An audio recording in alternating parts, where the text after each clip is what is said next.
Hey everyone, welcome to another episode of Tips and Tricks with Deana, brought to you by DTG Connection. Today we'll be creating and adding styled text to a graphic with Photoshop for DTG and DTF. So first we're going to go ahead and create a new file starting with the canvas the size of your printer's table plan. I'm going to hit New File.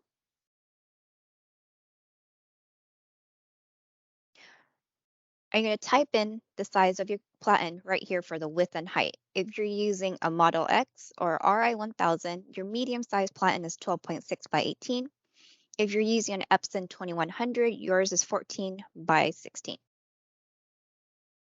You want to make sure no matter which one you choose, you have to set the resolution to 300. I recommend using the color mode as RGB, and you must have the background transparent. For your color profile, setting it RGB for Adobe is a good idea.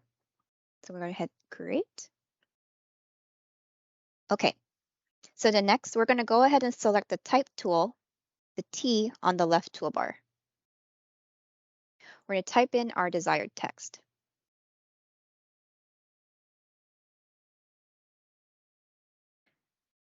You can change the font, size, positioning, and color on the top toolbar if needed.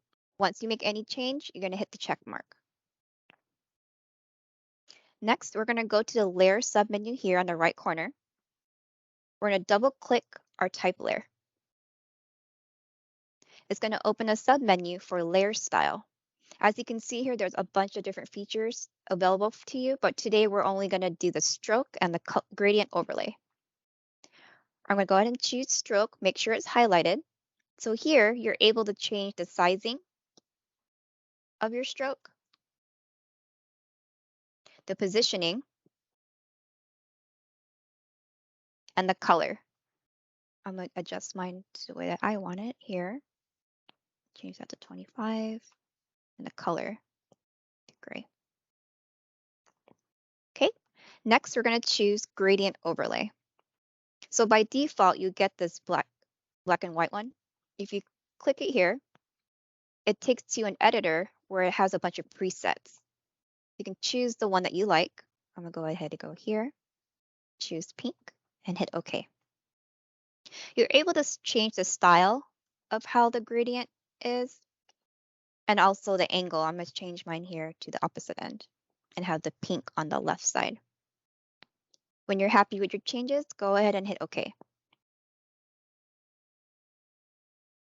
You can also add additional type. So I'm going to do that right now. I'm going to add the word sweet and then hit the check mark. So rather than having to go through this entire process again, what I could do is I'm going to select the first layer I created, right click, copy layer style, select the new layer, right click, paste layer style. So you can see it copied exactly what I did for the first one. If you want to make changes, you can just go ahead and double click. I'm going to change my gradient angle. And you can make any changes as necessary. So now I have the pink on the right side. There. To align it, you can do it manually, or you can select both layers. Once you do that, as long as you're in the top menu here for the Move tool, you'll see it has an alignment tools up here, and you can choose a center alignment and make any changes if necessary. Okay.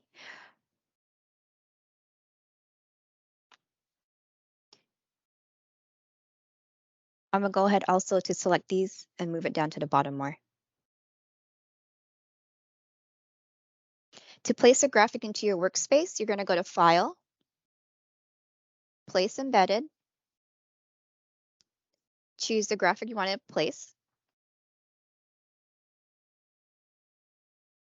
and hit the check mark to accept the changes. You can move it and adjust it to where you want it to be.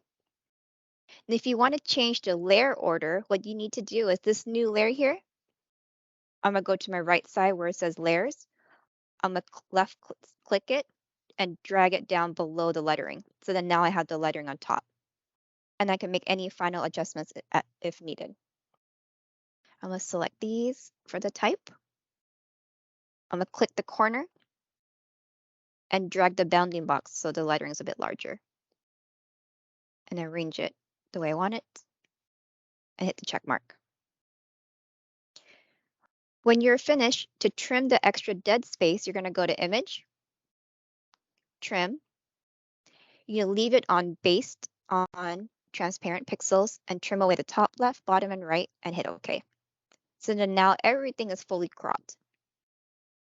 I recommend saving the working file with layers as a Photoshop file in case you need to make any adjustments. So you're going to go ahead and go to File, Save As. Save this. Sweet. And make sure you save the type as a PSD and save. So then now if you want to make any edits to this image, you can, and you have all the layers available to you. Now you can save your file as a PNG by going to File, Export, Quick Export as PNG. Name it the file you want. So I'm going to put DTG, save. Now you have a print-ready graphic for DTG. If you need a graphic for direct to film and your RIP software does not have a mirror option, we can go a few steps further. I recommend reopening the PNG file.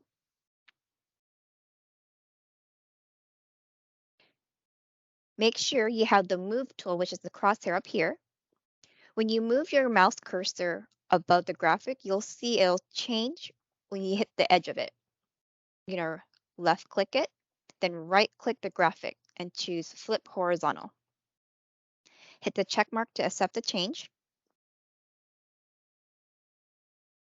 Go to File, Export, Quick Export as PNG, and I'm going to save the file to indicate it's for direct to film. Now you have a saved file ready for DTF. For more tips and tricks, visit us at www.dtgconnection.com or follow us on our social media and YouTube channels. Thanks, everyone. Have a great day.